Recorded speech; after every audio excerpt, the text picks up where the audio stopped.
Vamos começar então mais uma aula, agora a aula de número 10, ok?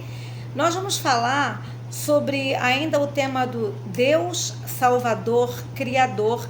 Agora a gente vai falar um pouquinho dele no Antigo Testamento. Como que ele se revela no Antigo Testamento e como que a antropologia teológica vai ter esse olhar desse Deus que se revela no Antigo Testamento como Criador e Salvador, ou Salvador e Criador, ok? Então, vamos lá. Primeiro, o autor quer nos perguntar, né? Quais são as características que nós encontramos em Deus no Antigo Testamento, nessa perspectiva de Deus Salvador e Deus Criador.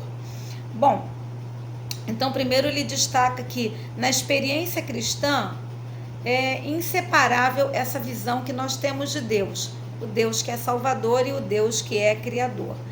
Mas, apesar disso para nós ser um ponto muito tranquilo da gente compreender, como o olhar da antropologia teológica vai também considerar os outros seres humanos que ainda não estão professando a fé em Jesus, ele vai perceber que para muitos desses outros há uma dificuldade de se entender esse Deus Salvador, Criador, revelado no Antigo Testamento. Ele vai inclusive destacar, por exemplo, grandes homens, né, como Marx, Nietzsche, o próprio Freud, né, que eles têm dificuldade de reconhecer essa imagem de Deus criada pelo ser humano, né? Eles questionam então esse Deus que o cristão apresenta da revelação desse Deus do Antigo Testamento, no Novo também, mas agora o nosso tema é do Antigo Testamento. Então, como entender o caráter pessoal de Deus? Tendo em vista que a antropologia teológica ela quer dialogar com esse homem atual, então ela precisa levar em consideração questões que, se nós estivéssemos num olhar somente interno da nossa igreja, da nossa comunidade de fé, seriam elementos descartáveis. Entretanto, o ser humano, a imagem e semelhança de Deus, ele está nesse mundo plural, cheio de inquietações, de perguntas, de afirmações, de distorções, de meias verdades, de suas verdades, né? Então diante desse panorama que o autor vai abordar esse tema. Então ele vai dizer que a revelação de Deus, primeiro, até para responder ali, né, que eles têm essa dificuldade de entender esse Deus que nós idealizamos, que nós enxergamos na revelação bíblica.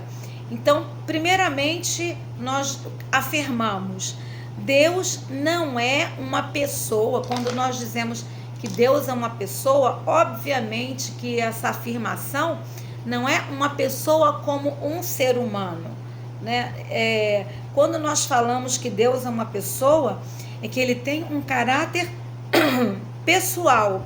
Esse Deus bíblico ele não pode ser medido pela finitude humana. Então ele não é uma pessoa no sentido da finitude humana, das limitações humanas, mediante os nossos conceitos de imagem. Mas para nós cristãos, Deus não é um objeto. Deus tem um caráter transpessoal. Ele é uma força anônima, né? Ele não é uma energia neutra e impessoal. Deus é alguém. E quando nós dizemos que Deus é uma pessoa, é no sentido de que Deus é alguém. Alguém em que nós podemos confiar. Alguém que está interessado no nosso bem. Alguém que quer a nossa felicidade. Alguém que quer se comunicar. Alguém que se comunica por amor a nós, seres humanos. Então, esse âmbito de pessoa, quando nós tratamos que Deus é uma pessoa, né? Talvez fosse melhor até mesmo nós dizermos: Deus é alguém. Deus é revelado a nós num amor incondicional. Então ele não é uma energia, ele é alguém que se revela num amor incondicional. E aí o autor vai continuar trabalhando quais são os valores relativos da imagem ou das imagens que nós formamos de Deus. Então, ele diz algo importante. Por que nós utilizamos essa ferramenta, né, de afirmar Deus é alguém? Porque nós não podemos nos relacionar com algo absolutamente abstrato, né? Nós precisamos da imagem do outro para que a gente possa ter um encontro pessoal com esse outro. Então, por isso nós dizemos que Deus é alguém. Nós formamos, então, essa imagem de Deus a partir de pistas, né, de evidências, de revelações que o Antigo Testamento já começa a nos mostrar. Nós formamos essa imagem. Entretanto, nós precisamos ter cuidado para que essa imagem não seja uma imagem deturpada, né, daquilo que realmente Deus é. Ao invés de nós querermos colocar Deus à nossa imagem, nós precisamos inverter. Nós é que precisamos nos ajustar à medida que nos aproximamos dele, a como Deus é. Então, o Antigo Testamento proíbe definitivamente ao povo de fazer as imagens, né? Isso é a idolatria, é o pecado. Então, Deus não é como os outros deuses dos outros povos, que eles fazem as imagens feitas por mãos humanas para ali reverenciar uma divindade. Não, Deus não pode ser esculpido, Deus não pode ser moldado pelas mãos humanas. Ao contrário, ele é que cria com a sua palavra, ele cria todas as coisas e com as suas mãos ele cria o ser humano e sopra o fôlego de vida, o seu fôlego de vida dentro desse ser humano que ele cria a sua imagem e a sua semelhança. Então, Deus não pode ser retratado, esculpido por mãos humanas, porque uma escultura seria absurdamente inapropriado para caber a grandeza de um ser supremo, né, glorioso, absoluto. E aí, como que então nós vamos criar essa imagem de Deus, que não tem uma forma, né, como as imagens de esculturas dos outros deuses, mas ele vai se apresentar como um Deus guerreiro, como um Deus que é guia, um Deus que é o pastor, um Deus que é uma rocha firme, um Deus que é pai, um Deus que é refúgio. E ele vai nessas várias figuras, nesses vários aparecimentos da presença dele. Então o seu povo começa a ir desenhando, não graficamente, mas internamente, esse ser, esse alguém que é Deus, né? Por que é proibida a construção da imagem física de Deus, seja por pintura, seja por escultura ou qualquer forma de adoração assim? Porque isso seria uma tentação da idolatria, né? O povo se perderia, resumindo de uma forma, de uma caricatura daquilo que é realmente Deus. Então, nós é que fomos criados à imagem de Deus e não nós que criamos a imagem de Deus. Só nós tomamos as pistas, as evidências, os relatos, as experiências, os episódios que o Antigo Testamento revela a Deus, e nós vamos então criando como um quebra-cabeça, montando cada lampejo da revelação que ele traz ao ser humano, ao seu povo. Muitas vezes nós temos dificuldades de compreender essa imagem de Deus, porque fato é que no Antigo Testamento nós também temos a revelação de um Deus que se ira, de um Deus que abomina a infidelidade, de um Deus que mostra a sua contrariedade diante da idolatria, diante do pecado, diante da infidelidade do seu povo. Então, se por um lado algumas pessoas tentam idealizar a imagem de Deus somente como a generosidade, a misericórdia, o Antigo Testamento vai revelar também que Deus é o justo juiz, que Deus é aquele que traz a verdade à tona, que dá um basta no pecado, dá um basta nos desvios, dá um basta na iniquidade que o ser humano pratica. Mas é importante a gente entender que a construção da religião monoteísta dos judeus não aconteceu num estalar de dedos, não. Inclusive, quando nós lemos, por exemplo, os profetas ou os livros dos reis, nós vamos ver que muitíssimas vezes esse povo se voltava para o politeísmo. Muitas vezes esse povo abandonava o Deus único e eles se voltavam para práticas religiosas pagãs. Eles faziam práticas a outros deuses. Então, e a insistência de Deus com o seu povo, e aí o papel dos profetas foi assim fundamental. A lei e os profetas tiveram uma ação pedagógica, insistente, fundamental, para que esse povo então pudesse compreender que só Yahvé era Deus e que não deveria ter outro Deus diante deles, né? Nesse Antigo Testamento, então, já começa a despontar alguns aspectos básicos da revelação cristã de Deus. Então, nós precisamos nos lembrar que em toda a Bíblia nós precisamos nos encontrar com esse Jesus Salvador, né? Então, o Antigo Testamento também já aponta esse Deus trino, esse Deus criador, salvador para nós. Deus se revela como o Salvador.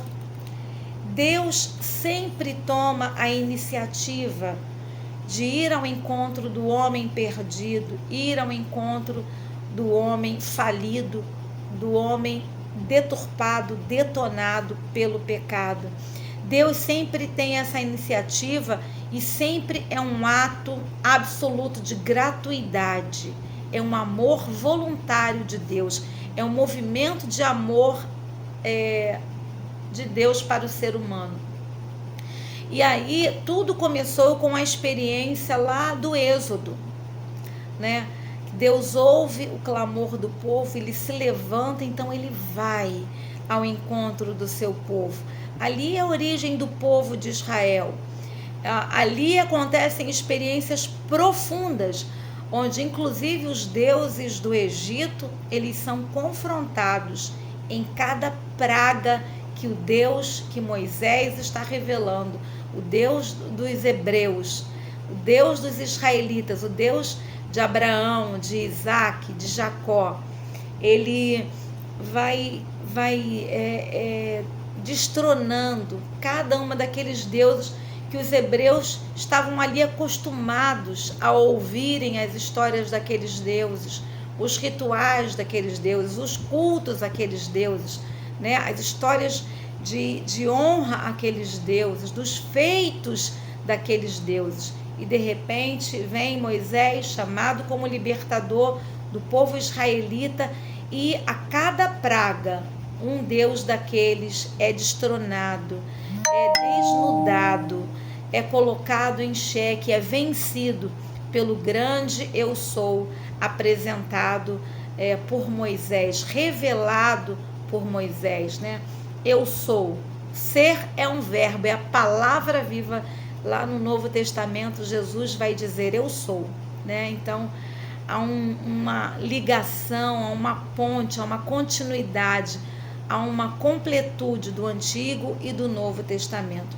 Mas ainda aqui, falando do Antigo Testamento, né? Essa experiência fundamental do êxodo, da libertação, também será projetada para o passado distante na procura dessa história dos patriarcas e até do início da humanidade. Então, esse resgate desde o Gênesis até essa experiência gloriosa e vitoriosa do êxodo.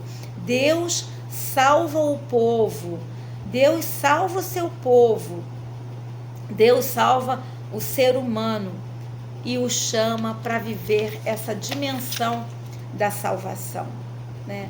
E há uma longa caminhada no deserto, e essa caminhada é pedagógica e é necessária para que eles possam conhecer ainda mais quem é o Senhor, quem é Deus, quem é o libertador, quem é o Salvador, quem é o Criador. Essa libertação, ela se apresenta daquela condição miserável em que eles se encontravam no Egito. Aquela condição que aparentemente era intransponível, imutável. E Deus diz: eu vou tirar o meu povo do Egito. Eu sou o Deus que posso mover aquilo que parece intransponível. Era uma libertação de uma nação politeísta. Era uma libertação política, mas ao mesmo tempo uma libertação religiosa. O que estava em jogo era a saída da escravidão para poder terem então uma terra própria, uma pátria própria, um Deus no qual eles chamariam pelo nome. Eles poderiam viver essa liberdade e poderiam cultuar a Yahvé com liberdade também. Então, Deus se revela como aquele que salva. Deus é aquele que é chamado ontem e hoje e chama e convida o povo para viver a salvação. Chama o ser humano para acolher e viver a salvação. Assim como foi no Egito para os hebreus, ainda hoje a mensagem é a mesma. Então nós vemos esse Deus que elege o seu povo, que chama o seu povo, que faz uma aliança com o seu povo, que revela a sua soberania, que revela que deseja mais do que mostrar a grandeza do seu poder, que é indiscutível, né, em toda a história do Êxodo, mas ele também quer revelar-se aquele Deus que ia todo dia no jardim conversar com Adão. Toda viração do dia ele ia lá. Aquele Deus que quer ter comunhão íntima com o ser humano, com a sua criação, com o seu povo, de uma maneira concreta. É um Deus que tem sempre o objetivo salvífico, sempre o objetivo de libertar o povo da escravidão, do exílio, da doença, da perseguição, do pecado.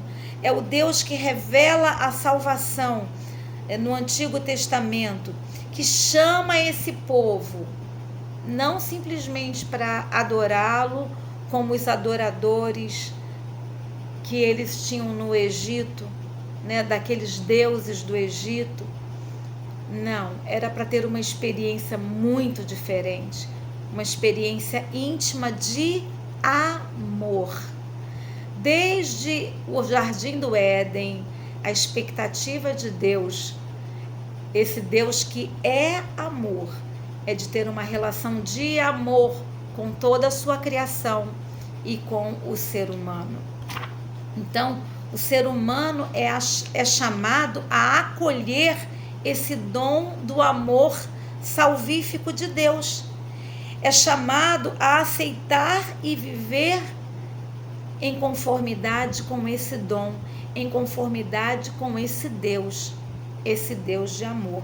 Por isso não há espaço para idolatria, não há espaço para a iniquidade, não há espaço para o pecado. E ao aceitar a adesão desse Deus, o dom desse Deus, o amor desse Deus, a essência desse Deus, esse ser, esse Deus, então toda a nossa estrutura é impactada. E a nossa vida antes caída no pecado precisa ser trazida para esse novo modelo de vida, esse novo modo de vida. Claro que no Antigo Testamento esse chamado vai ser muito mais clareado, né? Então entenderemos que não basta só a compreensão desse Deus, mas será necessário um novo nascimento, a ação regeneradora do Espírito Santo por meio do sacrifício de Jesus na cruz do Calvário. Mas enquanto estamos aqui com o nosso olhar para o Antigo Testamento, né, o chamado de Deus é para que nós possamos, o povo possa se decidir por essa aceitação, aceitar a Deus não só como um Deus supremo que eu adoro em alguns momentos, em alguns rituais, e continuo a viver a minha vida como eu quero. Não, o chamado de Deus é para uma mudança de vida, é para um amor concreto, uma vivência de justiça, um compromisso ético com a verdade, com a misericórdia, com a bondade, com a verdade de um culto real, não simplesmente um culto para cumprir determinações, mas um culto genuíno que nasce dentro do nosso coração, no nosso íntimo, em verdade, querendo estar realmente amando esse Deus, unido não só ao ritual do culto, mas a um testemunho que extrapola o templo, que deve ser vivido no cotidiano, pertencer a esse povo escolhido. Então, não é simplesmente, eu sou salvo. Vocês lembram que Jesus falou, olha, até dessas pedras Deus pode suscitar descendentes de Abraão. O que Jesus estava ali exortando? Olha, não adianta vocês terem a herança da árvore genealógica se de fato vocês não estão cumprindo o que é ser povo de Deus, o que é ser amado de Deus, o que é aceitar esse amor de Deus, esse convite de Deus. Então é indispensável o sim do ser humano, a decisão do ser humano diante da vontade salvífica de Yahvé. O Senhor nos dá ao ser humano um amor gratuito. Deus decide gratuitamente amar esse ser humano, e esse ser humano também precisa decidir amar a esse Deus, aceitar na própria vida as implicações, o resultado do que significa amar a esse Deus. E aí a gente lembra do Antigo Testamento, e depois Jesus destaca no Novo, né? Amar a Deus sobre todas as coisas, de todo o coração, de toda a alma, né? Então, entre Deus e o ser humano deve haver uma relação de diálogo, de comunhão e de amor genuíno. Então a gente vai dar uma pausa aqui, já já eu volto para completar essa aula. Deus abençoe.